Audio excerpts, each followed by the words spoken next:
බඩගිනි යන්නේ. අදත් බත් නැද්ද?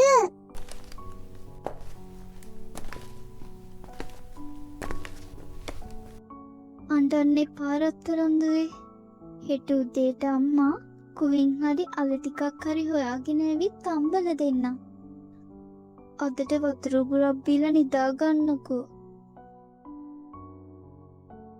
කුමාරී මට මං ගැනම ලැජ්ජයි. මගේ දරුවට වේලක් කන්න දෙන්න මගේ අතේ සතයක් නෑ. මේ කුඹුරේ මහන්සි වෙලත් වතුර නැතුව මුළු පාලුවම විනාශ වුණා. ගමේ කඩේ මුදලාලිවත් දැන් මට ණයට බඩු දෙන්නේ නෑ.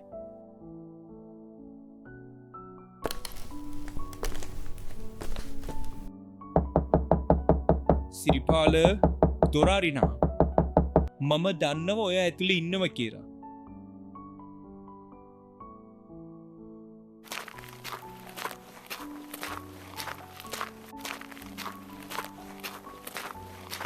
මොකද හැංගිලා ඉන්නේ?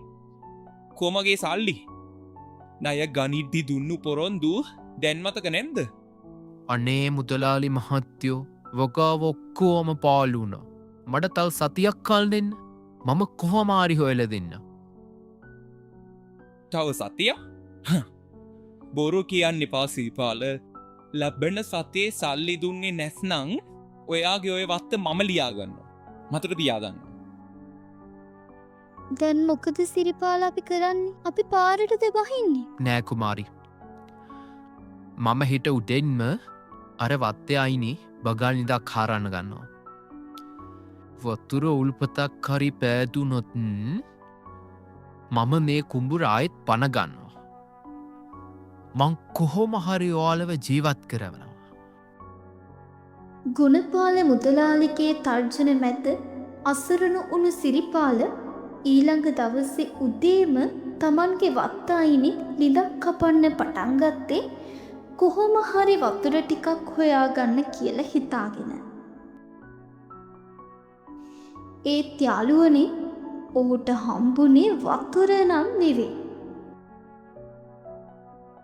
දහඩිය බින්දුවක් ඉතුරු නොකර වැඩ කරනවා. ඒත් කෝ වතුර දෙයනේ එක වතුර ඔල්පතක් මොකොත්තමේ ලොකු කළු ගලක්ද නෑ මේක යකඩයක්නේ. යකඩ බටයක් දෙයනී මේ අර ටවුන් එකේ පිරිපහදුර අර පෙට්‍රයි පටේ නේද? ගම යටින් යනව කිව්ව මේක තමයි. වතුර ඉල්ලකු මට්ටල දෙයු පෙට්‍රල් දීලා. ගුණපාල මුදලාලිට මම වත්ව දෙන්නේ නෑ. රජයේ බතයස්නේ. මුළු ලෝකිතම තෙල් යන එකේ මම බින්දුවක් ගත්ත කියලා කාටවත් පාඩුවක් වෙන්නේ නෑ. වතුර හොයන්න ගිය සිරිපාලට හම්බුණු මේ පෙට්‍රල් පටය ඔහුගේ ජීවිතයම වෙනස් කළා. තමන්ගේ අසරණකම කෑදර කමකට පෙරළුණු හැටි සිරිපාලටවත් තේරුනේ නෑ. ඔහු රෑට ඒ බටෙන් හොරින් පෙට්‍රල් අරගෙන කඩයක් දාගෙන විකුණන්න පටන් ගත්තා. සිරිපාල මොක්කද මේ මහර කල්වරේම හොරෙන් මගේ ලෑලි ගහන්නේ? ඊරෑ ජේමිස් මාමගේ වත්තේ කෙහෙල් කැන් වගේ කොරුවරංගිහින් කියලා මුළු ගම්මම කතා වෙනවා. මම මේ ඒ ගැන හොයන ගමන් දැකලාවේ. මේ රාලහාමි කෙසල් කැන් ගැන නම් මම දන්නේ නෑ. මම මේ පොඩි කටියද්දා ගන්න හැදුවේ. හෙට උදේම බඩු ටිකක් ගේන්න ඕන. ඒකයි මේ රෑවෙලා හරි ඉක්මට හදාගන්න. හොඳයි. මහන්සි වෙලා වංක වැඩ කරනෙක හොඳයි. මම ගිහින් එන්නම්.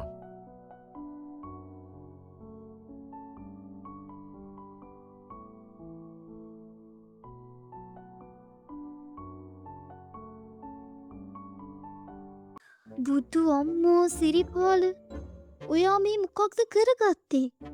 ඌක රජයේ බූදලයක්. ඔයා මේ කරගන්නේ මහා ලොකු හොරකමක්. පොලිසියෙන් ආවොත් අපි ඔක්කොම හිරේ. මට දැන් රාලහාමිව දැකලා පපුව හෝස් ගාලා ගියා. ඔයා බය නැතුව ඉන්න කුමාරි. මම මේ වලවටේට ලෑලි ගහලා කඩයක් දැන් මේකතනේ. මිනිස්සු හිතන්නේ මම සිල්ලර බඩු විකුණනවා කියලා. ඒත් ඇතුලේ තියෙන්නේ ලත්තඩම්.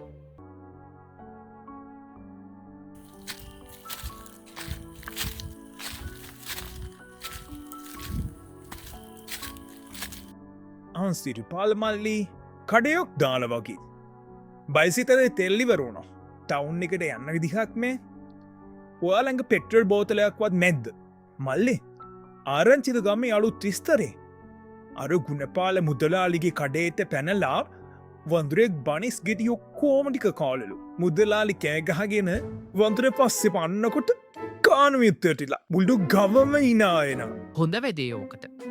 මටත් සල්ලිල්ලල කෑ ගැහුවා. සෝමයේ පෙට්‍රල් තියෙනවා. මම ටවුන්නිකි ලොකු කම්පැනියක් එක කතා කරලා දැන් ගමට අඩුවට පෙට්‍රල් දෙනා. ටවුන් එක ඩාඩා රුපිය 10ක් අඩුවෙන් දෙන්න. ඒක මරුණි. කාලේ වේගයෙන් ගෙවිලා ගියා. සිරිපාලගේ හොර පෙට්‍රල් කඩේ දවසින් දවස දියුණු වුණා. පුංචි පැල්පත වෙනුවට ලොකු මන්දිරයක් ඉදි වුණා. ඒත් සල්ලි වැඩි වෙන්න සිරිපාලගේ අහංකාරකම ඒ එක්කම වැඩි වුණා.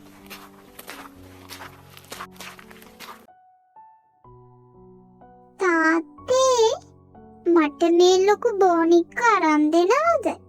එයා හරි ලස්සනයි. එකක් නෙවේදුවේ කටේ තියෙන ඔක්කෝම බෝනික්කෝ මම්මගේ බිවට අරම් දෙන්න. කඩේ මුදලාලි ඔය සෙල්ලම්බඩු ඔක්කෝම අපේ කාරෙකට පටවන්න.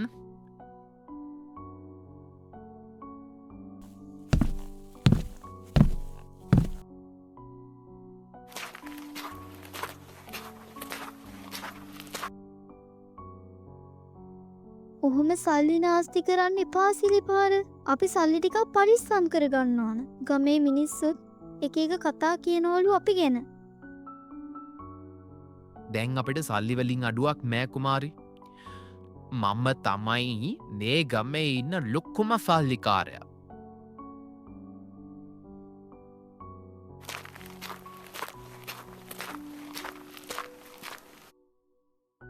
සිරිපාල මුදලාලිස් කොහොමදීති මම ආවේ අපේ පරණ ගණු දෙනුවකුන් හා ගුණපාල. ඔයාගේ පරණ සතපහේ ණය මම ගියවුරුද්දෙම පොලියත් එක්කම පියරුවනේ. දැන් මම ඔයාට වඩා පොහොස. ඕන නම් කියන්න. මම ඔයාට ණයක් දෙන්න. සිරිපාල ගමේ මිනිස්සු පුතුම වෙලා ඉන්නේ ඔයාගේ මේ හදිසි දියුණුව ගැන. ඊ අමරි මාමත් මගෙන් ඇහුව සිරිපාලට වත්තේ ලිඳ කපනකොට දානයක්වත් පහළ වෙලාද කියලා. කට්ටිය ගොඩාක් කෝපදෝප කතා කියනවා. එකපාරටම සල්ලි ලැබෙනකොට පරිස්සම් වෙන්න ඕන. අවංකව හම්බ කරපු දේවල් තමයි හැමදාම තියෙන්නේ. හොර පාරෙන් යන්න දේවල් ඉක්මනටම නැති වෙලා යනවා. මගේ දියුණුවට ගමේ මිනිස්සු ඉරිසියා කරනව ඇති ස්කෝල මහත්තයෝ. මම මේව මගේ මුල්ලෙන් හම්බ කරපු දේවල්. ඔයාට ඕනි නං මම ස්කොල්ට ෆල්ටි ගත් දෙන්න. සිරිපාල තමන්ගේ සල්ලි මදෙන් උඩගු වෙලා ඉදිද්දි ඔහු දැක්කේ නෑ තමන්ගෙම ගෙදර ඇතුලේ ලොකු විනාශයකට පාර කැපෙනවා කියලා. පුංචි චුට්ටි දවසක් කඩේ ඇතුළට ගියේ කිසිම දෙයක් නොතැනයි.